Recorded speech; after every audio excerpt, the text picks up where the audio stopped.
नमस्कार, मैं हूँ राहुल यदुवंशी और आप देख रहे हैं दिल्ली 24।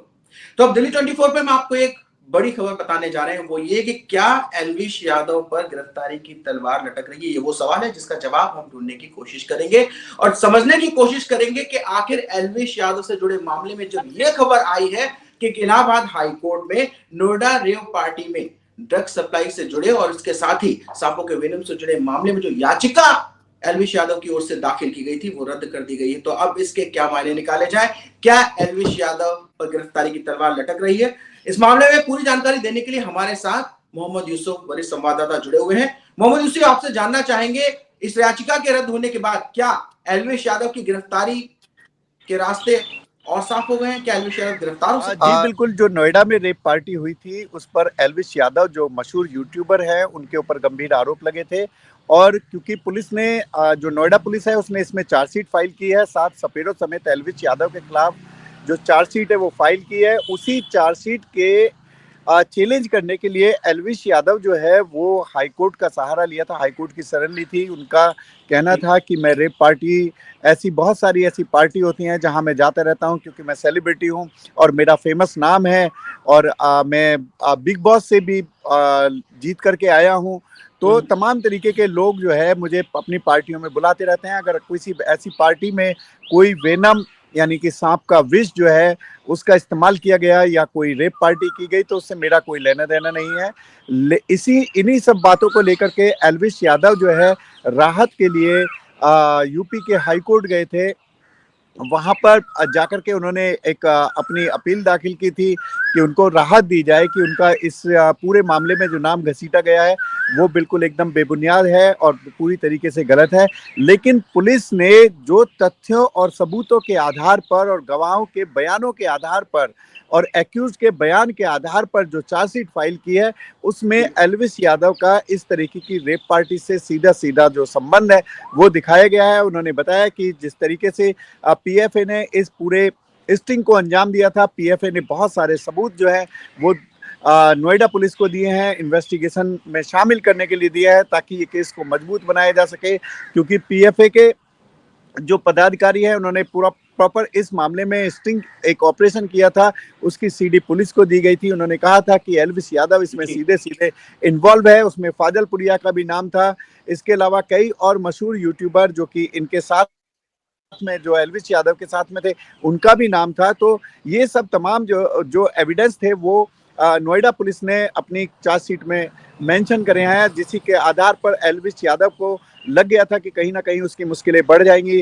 देर सबेर जब केस ट्रायल पे जाएगा तो उसमें उसको सजा हो जाएगी, क्योंकि जिस तरीके से जो वहां से मौका वारदात से जो सपेरों को पकड़ा गया था, तो मौके से सपेरे पकड़े गए थे, उनसे वेनम जो है वो स्नेक वेनम वो मिला था और उसको जो है बिल्कुल पुलिस यूसुफ, ने हम यही चाह बाकायदा रहे थे कि एफएसएल आप इस कराया था। पूरे उसमें मामले का जो रिपोर्ट है आई है कि वो ये सांप का बैकग्राउंडर एक जहर बार है। दर्शकों को अगर बताएं तो दर्शक आखिरकार समझ पाए कि आखिर ये पूरा मामला क्या था, कितने दिनों से मामला चल रहा था, इस मामले में किन किन लोगों की गिरफ्तारी हुई थी और उसके बाद एल्विश यादव याचिका को लेकर जब पहुंचते हैं हाईकोर्ट तो वहां से उस याचिका को खारिज किया जाता है। तो इसके अब क्या मायने निकाले जाए, बैकग्राउंडर के साथ यूसुफ पूरा जानना चाहेंगे मामला।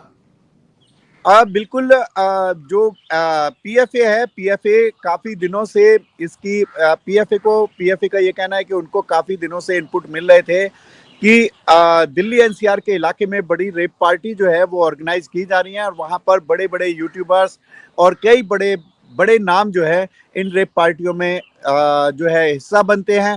उसी पर पीएफए ने एक अपनी इन्वेस्टिगेशन की थी। उस इन्वेस्टिगेशन में कुछ स्टिंग्स ऑपरेशन किए थे, कुछ जानकारी ऐसी थी कि जो विदाउट स्टिंग ऑपरेशन थी। उसी को लेकर के जो सपेरे थे, सपेरों के साथ में पीएफए ने डील की थी। उसके बाद उन सपेरों को पार्टी करने के लिए नोएडा में बुलाया गया था कि नोएडा में एक रेप पार्टी नोएडा के सेक्टर 51 के एक बैंकेट में करनी है। वहां पर उनको बुलाया गया था, वहां उनके साथ डील हुई थी। फिर मौके पे पुलिस वहां पर पहुंची, पुलिस ने 7 सपेरों को गिरफ्तार किया गया। 7 सपेरों से जब पूछताछ की गई थी तो उसमें एल्विश यादव का जो नाम है वो आया था। और क्योंकि एल्विश यादव के बहुत सारे ऐसे वीडियोज जो है उनके सोशल मीडिया अकाउंट पर थे जहां पर वो सांपों के साथ में लपटे हुए दिखाई देते थे, सांपों को अपने हाथ में लेकर के वो पार्टीज में वीडियोज बनवा रहे थे। तो स्नेक पार्टी, स्नेक वेनम और सपेरों का मिलान जब पुलिस ने किया गया था, तो उसके बाद में तमाम इन्वेस्टिगेशन पूरी करने के बाद में तब नोएडा पुलिस ने एल्विस यादव का नाम जो है वो इसमें इन्वॉल्व किया गया था, क्योंकि नोएडा पुलिस ये चाहती थी, क्योंकि जानती थी कि एल्विस यादव का, क्योंकि एक बड़े फेमस यूट्यूबर है, सेलिब्रिटी है और बिग बॉस जीत करके आए, तो उनकी अपनी फॉलोइंग फैंस अपनी अपनी फॉलोइंग है, तो कहीं इसके लिए कहीं उनको जो है कोई खमियाजा ना उठाना पड़ जाए, इसके लिए उन्होंने तमाम तरीके की इन्वेस्टिगेशन पूरी की। उसके बाद में जाकर के एल्विस यादव को गिरफ्तार किया गया। एल्विस यादव को गौतम बुद्ध नगर पुलिस ने जेल में डाला था, उसके बाद में फिर उनको जमानत पर रिहा किया गया था। लेकिन नोएडा पुलिस ने एक चार्जशीट जो है वो फाइल की थी। चार्जशीट फाइल करने में ठोस सबूत जो है वो मेंशन करते हुए कोर्ट में दाखिल की थी। उसी चार्जशीट के खिलाफ जो है जो एल्विस यादव जो है वो वहां पर हाईकोर्ट गए थे, प्रयागराज हाईकोर्ट में गए थे। हाईकोर्ट से उन्होंने देखा, तो हाईकोर्ट में भी जस्टिस ने देखा कि जो तमाम एविडेंस और जो गवाहों के बयान हैं, उसके अलावा जो एक्यूज के बयान हैं, सभी का मिलान किया गया है। उसके बाद में वहां से उनको राहत मिलने वाली थी कि उन्होंने कहा था कि मेरा नाम जो है इस केस से हटा दिया जाए। लेकिन फिलहाल जो प्रयागराज हाईकोर्ट ने उसको जो है खारिज कर दिया है। अब एल्विस यादव के पास में दूसरा ऑप्शन बचता है कि वो सुप्रीम कोर्ट की शरण ले।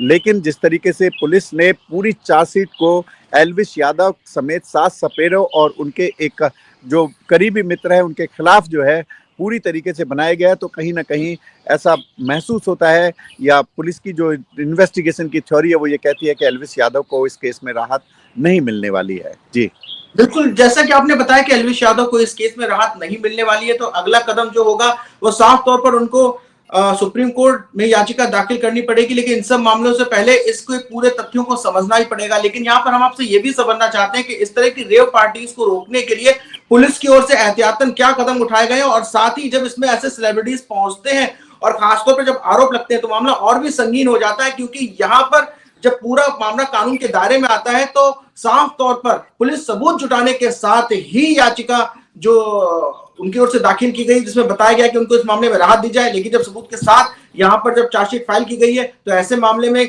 रसूखदार कितना भी क्यों ना हो, आरोपी बचना नामुमकिन ही नजर आता है।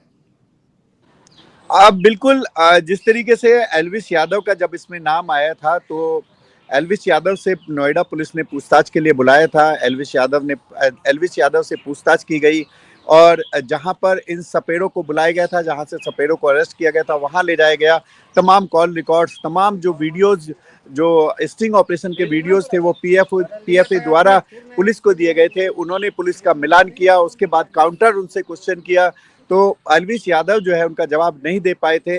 तो कहीं ना कहीं पुलिस ये मानती है कि एल्विस यादव का इन रेप पार्टियों से सीधे सीधे लेना देना है, और एल्विस यादव के नाम पर जो रेप पार्टियां और वहाँ पे ऑर्गेनाइज की जाती हैं, उसमें इस जो स्नेक वेनम है उनका इस्तेमाल किया जाता है। और इन पार्टियों में बहुत सारे युवा, बहुत बहुत बड़े सेलिब्रिटी ये लोग आते हैं, और वहाँ पर जो स्नेक बाइट या स्नेक वेनम का इस्तेमाल जो है वो करते हैं। तो तमाम तरीके के यही आरोप जो है वो लगे थे, जिनको जो नोएडा पुलिस जो है सिद्ध करने में कामयाब रही है। हालांकि एल्विस यादव के सामने कोर्ट का जो ऑप्शन था वो खुला हुआ था, क्योंकि चार्जशीट फाइल की थी। तो लेकिन अब जिस तरीके से प्रयागराज हाईकोर्ट ने इसको खारिज कर दिया है, तो एल्विस यादव की चिंता बढ़नी लाजमी है, क्योंकि जो भी सेक्शंस इसमें लगी हुई हैं वो बेहद गंभीर हैं, और इनमें काफ़ी जो प्रिजर्वमेंट की जो कंडीशन है वो बहुत हैवी है। तो कहीं ना कहीं एल्विस यादव अगर इस तरीके से मान लीजिए हाईकोर्ट और सुप्रीम कोर्ट से अगर उनको राहत नहीं मिलेगी, तो एल्विस यादव की मुश्किलें डेफिनेटली बढ़ जाएंगी। बिल्कुल यूसुफ, एक लास्ट सवाल आपसे इसका जवाब भी जरूर जानना चाहेंगे कि आखिर क्या कारण है कि जो मशहूर यूट्यूबर्स हैं ये क्या अपनी जिम्मेदारी को नहीं समझते, जिसकी वजह से अक्सर कर इस तरह के केसेस के शिकार होते हैं, या ये कहा जाए कि अपनी जिम्मेदारियों को ना समझने की वजह से ही कानून के शिकंजे में कसते हुए नजर आते हैं, चाहे फिर मामला रणवीर लावादिया से जुड़ा ही क्यों ना हो या फिर एल्विस यादव से जुड़ा क्यों ना हो। देखिए, एक अलग तरीके का यूथ के अंदर भी जो माहौल है वो बन गया है। हर किसी को एक अलग करने की जो लालसा है वो ऐसे रेप पार्टीज, ऐसे स्नेक वेनम पार्टीज में की तरफ धकेलता है। तो युवाओं को भी समझने की जरूरत है। हालांकि इसमें किसी जो पार्टी के और लोग हिस्से थे उनसे पूछताछ अभी पुलिस ने नहीं की है, लेकिन पुलिस की जो इन्वेस्टिगेशन है वो कंप्लीट हो चुकी है, इसमें चार्जशीट फाइल हो चुकी है। जिस तरीके का माहौल एल्विश यादव द्वारा बना करके इस तरीके की पार्टीज जो है वो की जाती थी, तो उनमें कहीं ना कहीं अभी जो एल्विश यादव है उसकी मुश्किलें बढ़ रही हैं। तो बिल्कुल यहाँ पर मोहम्मद यूसुफ इस तमाम जानकारी को देने के लिए बहुत बहुत धन्यवाद। तो दर्शकों आपको बता दें कि फिलहाल एल्विश यादव की मुश्किलें कम होने का नाम नहीं ले रही है। जो याचिका थी उसको खारिज कर दिया गया, लिहाजा गिरफ्तारी की तलवार लटकी हुई है। अगला कदम क्या होगा पूरे अपडेट के साथ हम बताएंगे, लेकिन आप बने रहिए हमेशा की तरह दिल्ली 24 के साथ।